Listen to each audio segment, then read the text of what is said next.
Dear friends, welcome to the family of Knowledge World. Today, Knowledge World is here with a very interesting topic.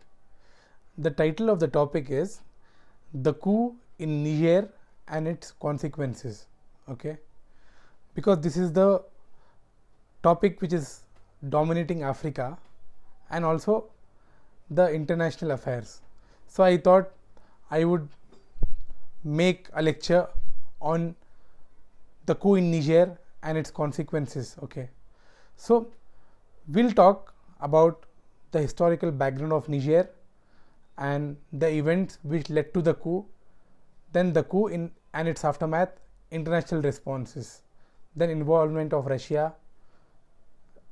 We'll talk till there. Okay, so now I'll talk about the historical background of Niger. Okay, Niger is located in West Africa. It is a landlocked country. Okay, it does not have sea. It borders countries such as Burkina Faso, Mali, Algeria, Nigeria, Benin, as well as Libya, okay, and Chad. Niger has the population of 25 million. It is largely agricultural country. It is also one of the poor country in the world because of the climate change, as well as it is also due to policies of the government. Okay, it is rich in natural resources, and also it has gold reserves, as well as it produces up to 5 to 7% of uranium, okay, which is used to produce nuclear energy. Okay, even though it has 5 to 7% of uranium and gold reserve, it still is the one of the poorest country in the world. Okay, Niger capital is Niamey. The major two languages which everyone speaks, the common languages is Arabic and French. The major religion of Niger is Islam. Okay, this is I gave you the major country profile. The government of Niger, it is a multi-party government. The president is the head of state and the prime minister is the head of government, and the judicial matter is looked after the judiciary. But the government pillars are not strong, okay, because of the military interference, which I'll talk later. Then we will go about the historical background of Niger. Okay, Niger was the part of Mali Empire, okay, in late in late medieval period. Okay, but then it began disintegrating. Okay, by 1894 French arrived in Niger. They began to colonize. Okay, by 1900 the entire country was colonized. Okay, and in 1958 Niger became the autonomous country within France. Okay, in 1960 it got independence from France. Even though French left Niger, but they did not actually live in Niger. Okay, they were involved in supplying weapons to the elites, as well as they were involved in lucrative deals for importing uranium as well as other natural resources. And also till now French has been involved in Niger. Okay, then what happened after its independence? It did not function properly. It underwent 4 coups before this final coup. Okay, one in 1974, 1996, 1999, and in 2010. Okay, this is the basically I gave you the background of Niger and its history. Okay, now we will talk about the events which led to the coup. Okay, what happened in Niger in 2011 elections were held. Okay, in that election Mohamedou Issoufou was elected. He ruled for 2 terms. Okay, under his term there was stability in the government but not stability in the region, because from 2013 and from 2012 and 13 the militancy rose in the region. It started from Mali, then Burkina Faso, then Niger. Okay, so what happened? His rule was not he gave stability in the government but not stability in the administration, because there were all over militancy. Okay, and what happened in 2021? His term got ended.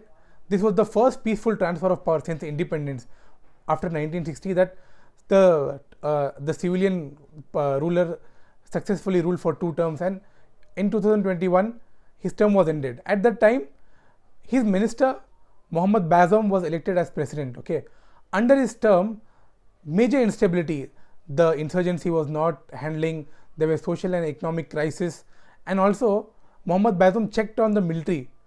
What he did first, he cut the perks of the military, and he also sent generals for forced retirement. And also what happened, there were rumors that he wanted to remove the presidential guard also. The presidential guard head was Abdur Rahman Chiani. Okay, his name is Abdur Rahman Chiani. He is the head of the presidential guard. So the rumors were there. So all these things, and also militancy. Okay, from 2013 there was so much militancy. For example, Al Qaeda, Islamic State, Boko Haram, all these groups were active in Niger. Okay, the public and military also were frustrated, because even French got involved there in 2013. From 2012-13, it could not do anything. The militancy was rising. Okay, and now I'll talk about the coup and its aftermath. On July 26, 2023, Presidential Guard overthrew the elected President Mohammad Bazoum and put him in house arrest with his family. Okay, and military gave the reason that because of the lack of internal and external, because of the lack of security and because of the instability, they had to take this action. Okay, immediately after taking the action, they cancelled all deal with France. Okay, military deals with France, and also they sent out the French media, that is France 24, and all those media was sent out from France.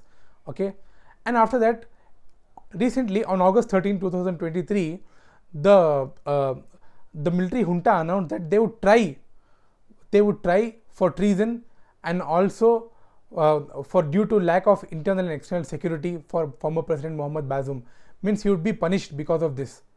Okay, then international responses. Okay, the United Nations strongly condemned it. The United Nations Secretary General Antonio Guterres, he strongly condemned this, as well as the West African Economic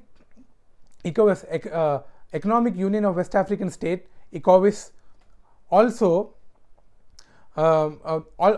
strongly condemned and imposed severe sanctions on Niger. Okay, they imposed sanctions, as well as they gave on August 30th, the ECOWAS gave deadline for 7 days. Within 7 days, if Niger is not restored in democracy, they would use military options. The deadline is over. The military is on standby, but nothing happened. Military did not move, and also the military junta fired back at ECOWAS by getting support. They also got support from countries such as Burkina Faso as well as Mali. Okay, because those countries also underwent similar coups because of the French rule and all these things. Okay, so then what happened? United States also threatened that they would cancel all military as well as other cooperation if the normalcy is not restored in the country, as well as Britain suspended aid. Okay, Okay, then what happened recently? The involvement of Russia. Okay, Russia, because similar coups took place in Mali and Burkina Faso, Russia got involved there. Immediately after the coups, there also French, immediately they kicked out French from their countries, and now Russia is playing the dominant role to counter extremism there. Okay, Russia is playing a dominant role. So immediately after the military took over the country of Niger, the chief of the Wagner group issued a statement that the military takeover is the fight against the colonizers. So imagine, if this statement is issued, Russia is ready to also take the security affairs of Niger. Okay, so all these things happen. Now, my personal opinion is what I feel, that it should neither be Russia, it should neither be France, it should neither be US. Okay, it should be decided by the country as well as the region. Okay, no outside power should interfere. The West African region, I feel that they should come together and they should find solution without undermining their security and without involving any foreign powers.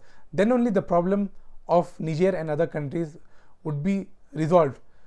Even though the country, the people of Niger supported Russians, I don't think the problem will solve unless and until their people will sit and reconcile. Okay, this much was my lecture. I hope you like it, and if you have any doubts, you can like, comment or share. Thank you.